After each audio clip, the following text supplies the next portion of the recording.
Now we're just gonna check this guacamole, and yes, the reason that I bought it was because it was called guacamole. That, and it was $2.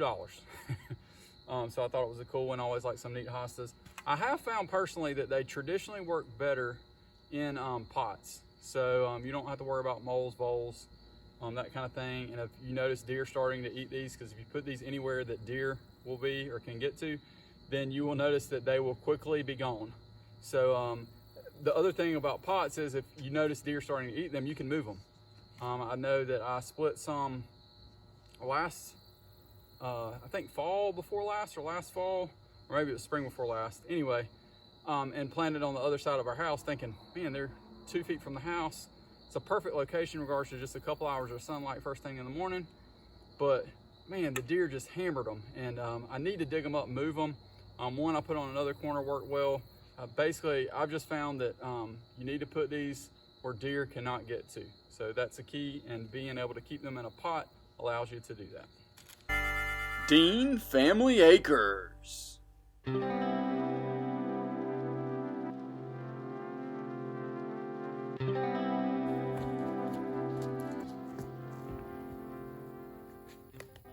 Alright guys, so we've got a couple different plants here that I've been able to get on discount recently. A guacamole hosta. We're 75% off this time of year. It hits the cold snap. They start putting stuff on clearance like crazy at the big box stores. I'd encourage you to go check that out. This Mount Airy Fothergilla and this Buttonbush.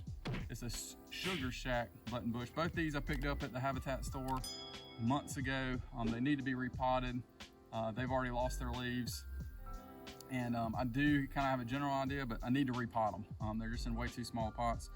And with the blackberry, I'm gonna clone some of those. So trying to get a couple different pots to be able to clone. Hopefully we've got enough weather left where it'll stay warm, where they will actually start roots from the tips. If not, I haven't lost anything, and we'll see where it goes from there. So if you'll just join me as we kind of do some up potting and talk a little bit about these plants. So Mount Airy Fothergilla, it actually blooms this white kind of fuzzy looking ball. And you can see that it is definitely root bound. Ooh, I do not want that in there.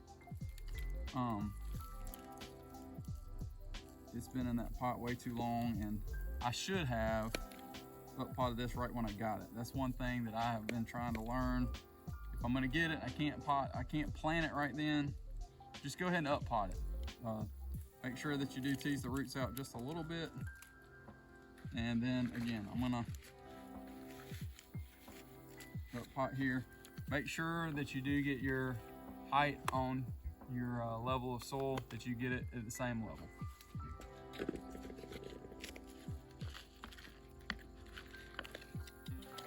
Where's Topanga? No, not today. You don't want to get on camera.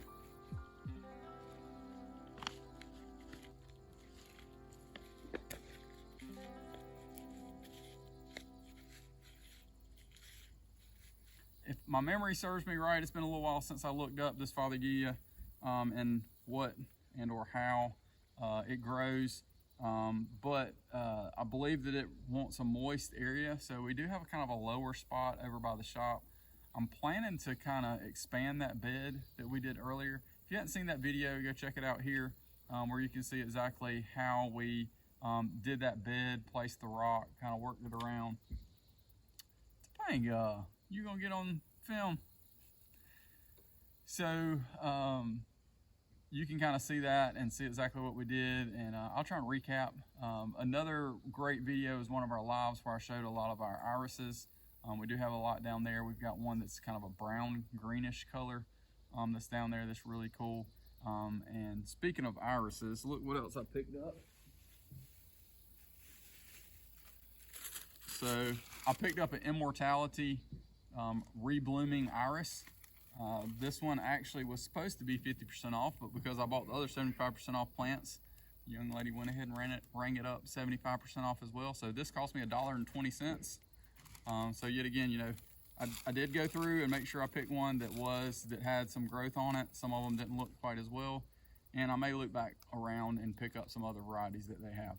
The key with all this stuff keep your plants tagged so you can remember what you have, especially if you have the opportunity to clone them or you know, just separate them by the root ball, etc. So hopefully you're able to tell and see how much we up potted this. It was in this size pot. Put it here, probably good here for at least next year, and if I do decide where I want to plant it, I can. And it does give a lot more freedom. Just remember, when you do have things potted up in a little bit larger pot, it gives room for those roots to really spread out, but it also gives you a little bit more forgiveness when it comes to watering. On something like this, when those roots fill that up, you literally have to water this pretty much every day. If you don't, then it's going to get dried out. So just remember that. If you've got the opportunity to go a little bit bigger pot and you do have enough soil, then I would strongly encourage you to do that. Mount Airy Fothergilla.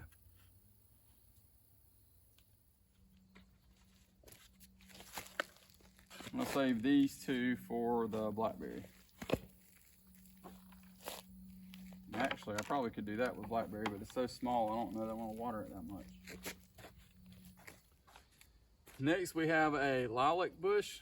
This is a Syringa Scentara double blue, and apparently this is one of the most fragrant of the lilac bushes. So we're gonna up pot this one. It is doing well. I'm just gonna go ahead and give it a little bit more space. Ooh, this one is definitely root bound. To show you this. There we go. Wow. Waited too long. Matt, you waited too long.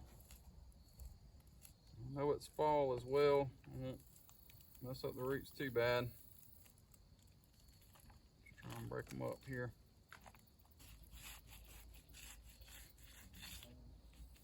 You want to make sure that you don't have any air pockets in there. And you want to water these all in. Double blue lilac. Oh, what? Easy, easy. It's okay. You're like, there's too much stuff around here. Move that out of the way. There you go. Checking out that guacamole. Good girl. Huh?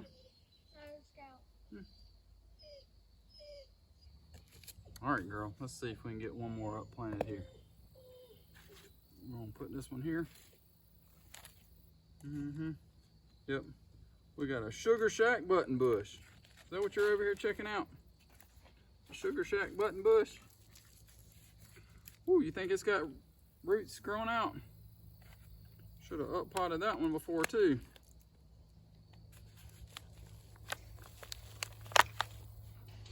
Wow.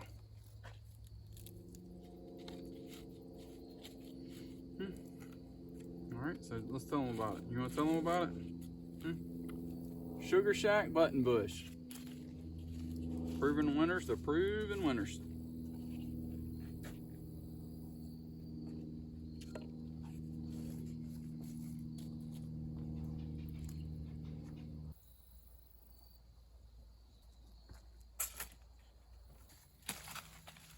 All right, for those of y'all who have not seen this before, this is our Earth Angel Plantation Lily, which basically is a hosta. I don't know the difference, and I probably should research that a little bit, but this thing gets massive, super huge. It looks like this guacamole gets pretty big as well. I'm just gonna check, make sure this guacamole has enough space in this pot. If not, we'll up pot it. And I wanna separate this Earth Angel and get off at least one here.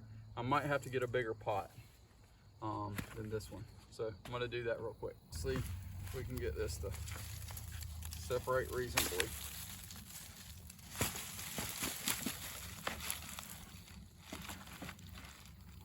Wow. Wow. Definitely time to separate this one a little bit. Let's see.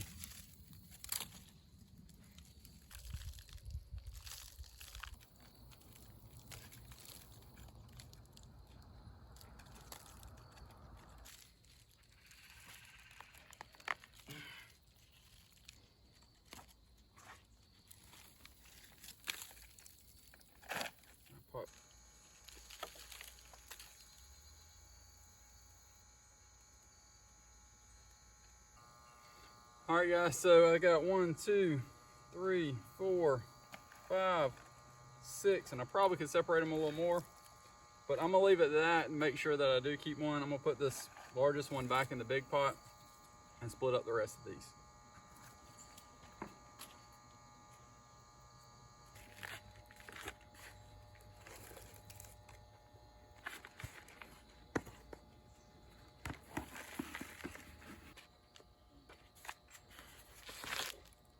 Earth Angel Plantation Lily.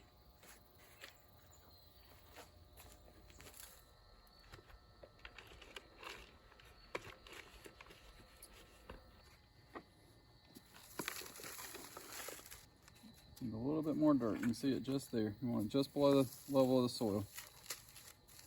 All right. We'll be sure and water all. Excuse me. We'll be sure and water all this in.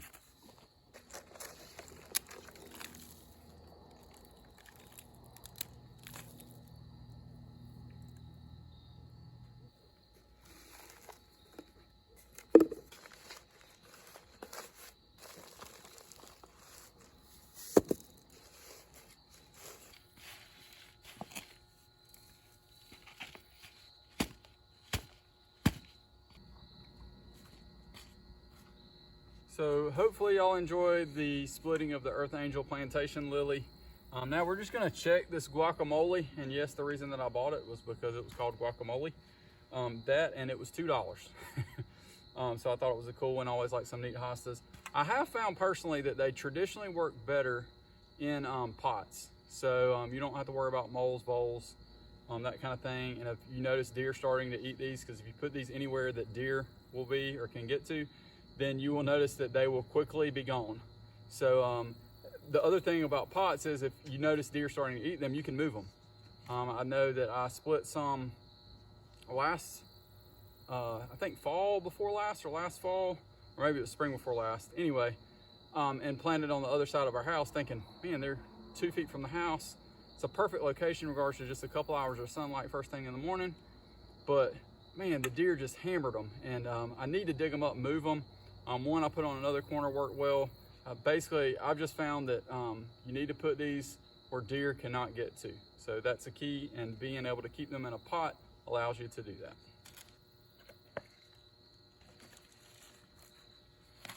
So this one looks like it's in about the right size pot. I will see if I do have a little bit larger pot that this tag will still fit on.